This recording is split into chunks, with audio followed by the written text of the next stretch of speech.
Nahihirapan nga si Zoe ngayon kung sino ba ang kakampihan niya dahil sinabi ni Dr. Tanyag na sana sa pagkakataong ito ay siya naman ang kampihan.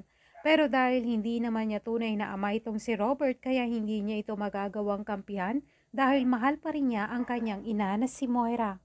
Samantala, buo na nga ang desisyon ni Dr. Tanyag na kasuhan itong si Moira sa ginawa sa kanya at para pagdusahan niya na ang mga ginawa niyang kasalanan. Habang sinasabi naman ito ni Robert kay Annalyn sa phone, narinig ito ni Zoe kaya sobrang pag-aalala niya sa kanyang ina na tuluyan na itong makukulong. Kaya hindi na nga nagdalawang isip pa si Zoe na magmakaawa kay Robert na sana ay patawarin na ang kanyang inang si Moira. At habang nagmamakaawa nga itong si Zoe, sumigaw naman si Moira sa labas at nagmamakaawa kay Robert na sana ay patawarin na siya. Nang makita nga ni Zoe si Moira ay sobrang awang-awa siya dahil sa itsura nito. Pero si Robert ay buo na ang desisyon at hindi na naaawa kay Moira at si Zoe na lang ang naaawa dito. Gayunpaman, magaling na nga itong si Joselito at handa na siyang harapin itong si Moira, lalo na't nalaman niya na si Moira pala ang dahilan kung bakit nahulog si Robert sa hagdan. At ngayon nga ito na ang paniningil ni Joselito sa mga kasalanan ni Moira sa kanya. Dagdag pa nga ni Joselito na siya mismo ang magpapalayas kay Moira sa buhay nila. Sa kabilang banda naman habang nag-uusap itong si Dr. Lindon at Dr. Carlos, natanong ni Dr. Lindon na kung hindi ba sila naging magkaibigan ni Moira. Pagtatanong pa niya kung nawala ba silang naging relasyon ni Moira. Habang nag-uusap nga sila ay narinig ito ni Dr. Tanyag. Kaya pagtatanong ni Dr. Tanyag kay Dr. Carlos kung nagkarelasyon ba sila ni Moira.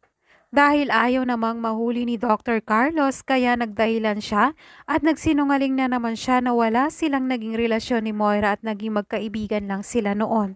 Ayaw malaman ni Dr. Carlos ang totoo dahil kapag nalaman ito ni Robert ay baka kung ano pa ang isipin niya at hindi na tuluyang matutuloy ang kasal nila ni Lynette.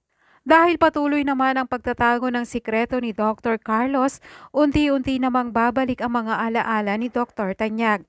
Maaalala niya ang pag-aaway nila ni Moira na ang dahilan ay niloko siya nito at may iba siyang lalaki. Maaalala niya na pinapaamin niya itong si Moira kung sino ang lalaki nito. Kaya dito na nga hahanapin ni Dr. Tanyag kung sino ba ang lalaki ni Moira at makakapag-isip-isip din siya na kung tunay niya bang anak itong si Zoe kaya ipapa-DNA test niya. Samantala, tuloy na nga ang kasal ni Lynette at Dr. Carlos. Gayunpaman dahil naman sa paghihinala ni Dr. Tanyag na si Dr. Carlos ang naging lalaki ni Moira, kaya pinaimbestigahan niya ito. At dito na nga malalaman ni Dr. Tanyag na nagkaroon nga ng relasyon itong si Moira at Dr. Carlos. Kaya sa kasal ni Lynette at Dr. Carlos, hindi papayag si Dr. Tanyag na matuloy ito. Darating nga itong si Dr. Tanyag para pigilan ang kasal nila at sasabihin na ni Dr. Tanyag ang totoo na si Dr. Carlos ang naging lalaki ni Moira.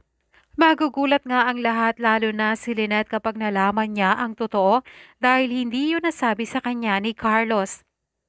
Dahil sa pangyayari ay hindi na matutuloy ang kasal nila ni Lynette. Yan ang mga exciting part na aabangan natin sa susunod na episode ng Abot Kamay na Pangarap.